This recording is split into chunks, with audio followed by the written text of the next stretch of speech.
بسم اللہ الرحمن الرحیم۔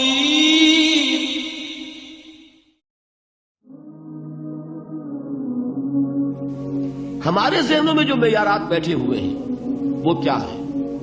کامیابی پیسے سے ہے، کامیابی جائیداد سے ہے، کامیابی کاروبار سے ہے، کامیابی شہرت سے ہے، کامیابی اقتدار سے ہے۔ یہ معیارات ہیں۔ جو جتنا دولت مند اتنا کامیاب، جو جتنا مشہور اتنا کامیاب، جو جتنا پاپولر اتنا کامیاب، جو حکومت پر پہنچ گیا کامیاب، جس نے بڑا کاروبار جما لیا کامیاب، جس نے بہت جائیداد بنا لی کامیاب۔ یہی ہے اصل میں ساری بس کی گانٹھ۔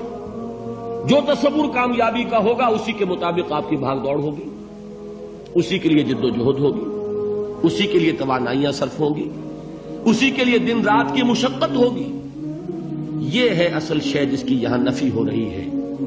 کامیابی دولت سے نہیں، کامیابی شہرت سے نہیں، کامیابی اقتدار اور طاقت اور حکومت سے نہیں، بلکہ کامیابی ہے ایمان سے، عمل صالح سے، تواصی بالحق سے، تواصی بالصبر سے۔ آپ غور کیجئے اس نقطہ نظر کا، اس ایٹیچیوڈ کا، یہ جو مینٹل ایٹیچیوڈ ہے، اس کا بدل جانا ہی انسانی شخصیت کے اندر انقلاب برپا کرے گا۔ اب آپ کا نتیجہ کیا نکلا؟ اگر تو دولت سے کامیابی ہوتی تو قارون بہت کامیاب تھا، اگر حکومت سے کامیابی ہوتی تو فرعون اور نمرود بہت کامیاب تھے۔ کامیابی ان سے نہیں ہے۔ کامیابی انسان دولت میں قارون کی دولت تک پہنچ جائے اور دنیا میں دبدبہ اور اقتدار اور سلطنت اور حکومت کے اعتبار سے وہ نمرود اور فرعون کا مقام حاصل کر لے، وہ ناکام ہے، خائب ہے، خاسر ہے، برباد ہے۔ اور ابو ذر غفاری کامیاب ہے، چاہے ان کے پاس کچھ نہیں تھا، جھونپڑی تک نہیں تھی، کوئی گھر نہیں تھا۔ حضور نے فرمایا ہے اللہ کے کچھ بندے ایسے ہوتے ہیں جو کسی محفل میں جانا چاہیں تو انہیں اجازت نہ ملے، جو کہیں اگر رشتہ کرنا چاہے کوئی ان سے رشتہ کرنے کو تیار نہ ہو، کہیں کوئی سفارش کرنا چاہے تو ان کی کوئی بات ہی نہ سنے۔ لیکن اللہ کے ہاں ان کا وہ مقام ہے کہ اگر بھولے سے بھی کسی بات پر قسم کھا بیٹھتے ہیں تو اللہ ان کے قسم کی لاج رکھتا ہے۔ یہ ہے فرق، یہ جان لیجیے اچھی طرح۔ اس بات کا مان لینا آسان، اس پر سبحان اللہ کہنا آسان، لیکن اس کے مطابق آپ کے اپنے ذہن کا بدل جانا بہت مشکل، اس لیے کہ ہم متاثر ہوتے ہیں اپنے ماحول سے۔ وہ بڑا محل ہے، دیکھ کر ایک دفعہ جھجری آتی ہے، وہ بڑی سی 20 فٹ لمبی کار سناٹے کے ساتھ آپ کے پاس سے گزر گئی۔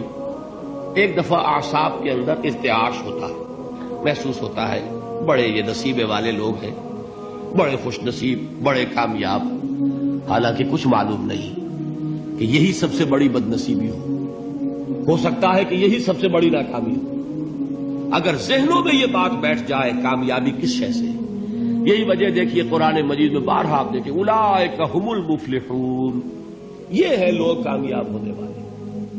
آج یہ آپ نے نماز میں وہ آیات سنی، یا ایھا الذین آمنوا ارکعوا واسجدوا واعبدوا ربکم وافعلوا الخیر لعلکم تفلحون۔ اے ایمان والو، رکوع کرو، سجدہ کرو، اپنے رب کی پرستش اور بندگی کرو اور اچھے کام کرو تاکہ تم کامیاب ہو جاؤ۔ تو کامیابی کن چیزوں سے ہے؟ یہ ہے سب سے بڑا سبق۔ یہ ہمارے دل میں اگر بات بیٹھ جائے، ٹھک جائے، تو زندگی بدل جائے گی، صبح و شام بدل جائیں گے، نقشے بدل جائیں گے، بھاگ دوڑ کا رنگ بدل جائے گا، ویلیو سٹرکچر بدل جائے گا۔ آج وہ ایک چیز نہایت اہم نظر آ رہی ہے، کل نہایت غیر اہم نظر آئے گی۔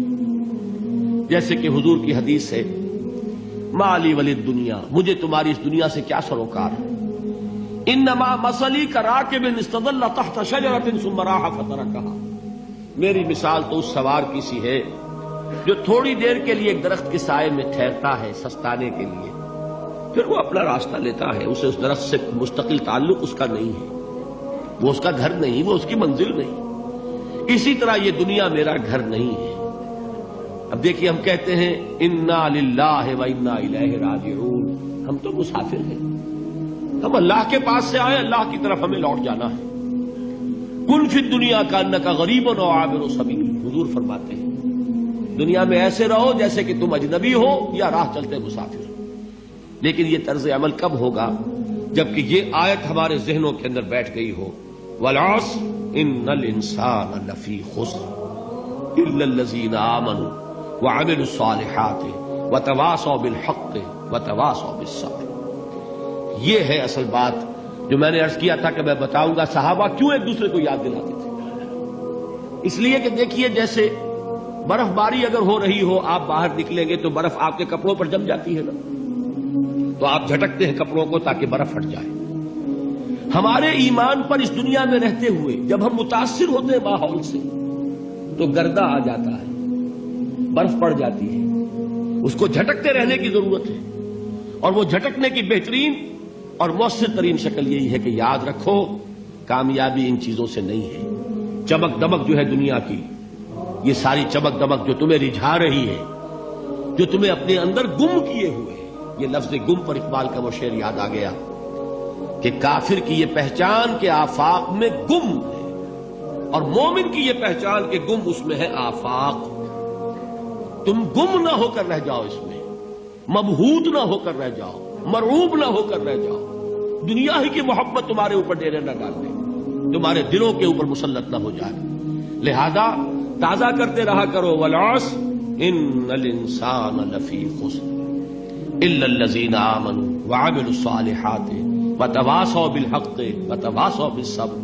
پھر یاد کر لو، پھر تازہ کر لو اپنے اس یقین کو کہ کامیابی دولت سے نہیں، کامیابی ثروت سے نہیں، کامیابی اقتدار سے نہیں، کامیابی شہرت سے نہیں، کامیابی جائیداد سے نہیں، کامیابی ہے ایمان سے، کامیابی ہے عمل صالح سے، کامیابی ہے تواصی بالحق سے، کامیابی ہے تواصی بالصبر سے۔ یہ چار چیزیں ہیں کہ جو کامیابی کے لوازم